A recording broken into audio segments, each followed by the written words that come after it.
রাজধানীতে বিক্রি হচ্ছে ফুটপাত। এসব দোকান থেকে মাসে ৫ থেকে ১ লাখ টাকা চাঁদা দিতে হয় ব্যবসায়ীদের। না দিলে হতে হয় হয়রানি এবং উচ্ছেদের শিকার। রাজধানীর ৩টি পয়েন্টে মাসে অন্তত অর্ধশত কোটি টাকা যাচ্ছে প্রভাবশালীদের পকেটে। প্রশ্ন হলো, কারা নিয়ন্ত্রণ করছে ফুটপাতের এই বিশাল সাম্রাজ্য?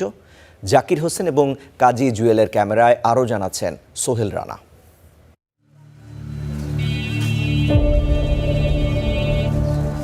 মেগাসিটি ঢাকা, যেখানে প্রতিনিয়ত বেড়েই চলেছে জনসংখ্যা। প্রয়োজনের তুলনায় রাস্তাঘাট কম, যানজটে নাকাল নগর জীবন। ফুটপাত দিয়ে চলারও কোনো উপায় নেই। জনবহুল এই নগরীর ফুটপাত দখল হয়েছে অনেক আগেই।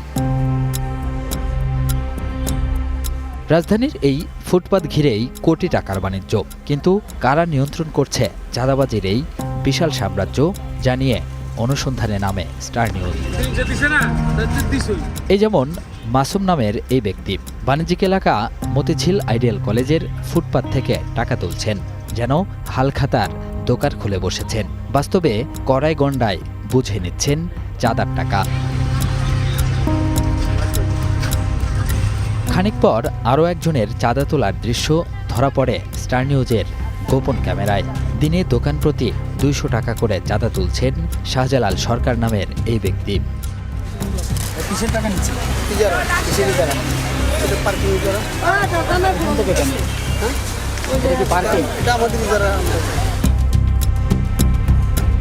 কথা বলার এক পর্যায়ে ঢাকা দক্ষিণ সিটি কর্পোরেশনের কার পার্কিং ইজারার কাগজ দেখালেও চাঁদা উঠাচ্ছেন ফুটপাত থেকে।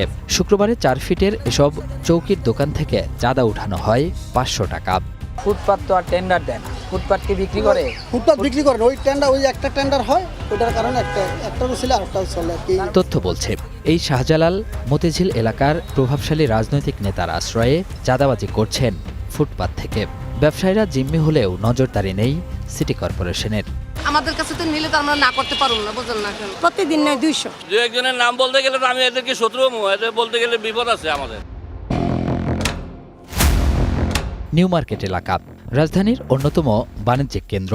ফুটপাত ছাড়িয়ে রাস্তাতেও বসেছে দোকান। এসব দোকান ঘিরেও চলে চাঁদাবাজির রমরমা বাণিজ্য। সময় চাঁদাবাজি চলবে না, আগের চেয়ে বেশি না কম দেয়া লাগে? এখন বেশি চলতেছে।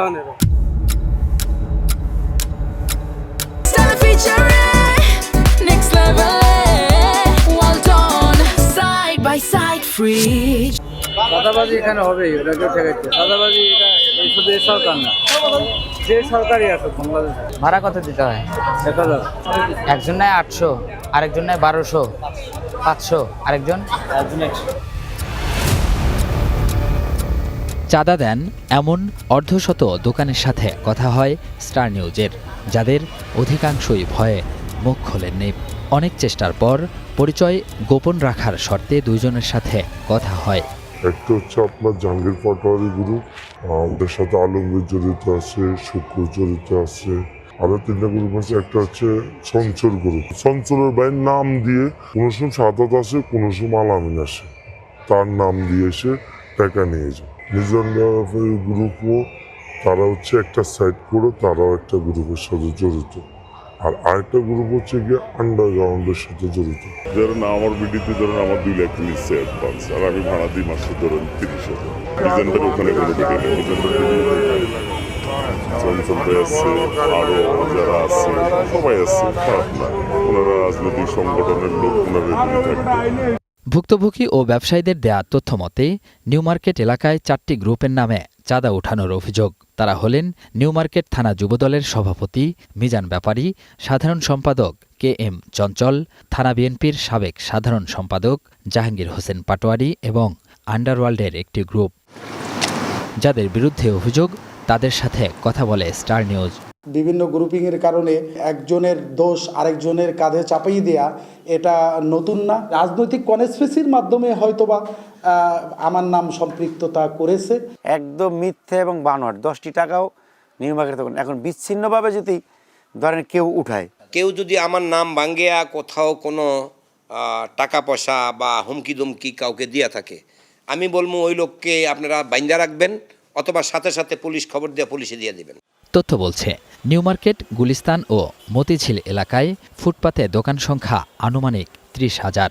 এসব দোকান থেকে মাসে ৫,০০০ থেকে ১ লাখ টাকা পর্যন্ত ভাড়া দিতে হয়। অধিকাংশ ফুটপাতের পজিশন বিক্রি হচ্ছে ৫০,০০০ থেকে ৫ লাখ টাকায়। প্রতিদিন গড়ে দোকান প্রতি ৫০০ টাকা করে নিলে মাসে চাঁদা উঠছে প্রায় অর্ধশত কোটি টাকা। পুরো রাজধানীতে চাঁদাবাজির এই বাণিজ্যিক বাজার কয়েকশো কোটি টাকা।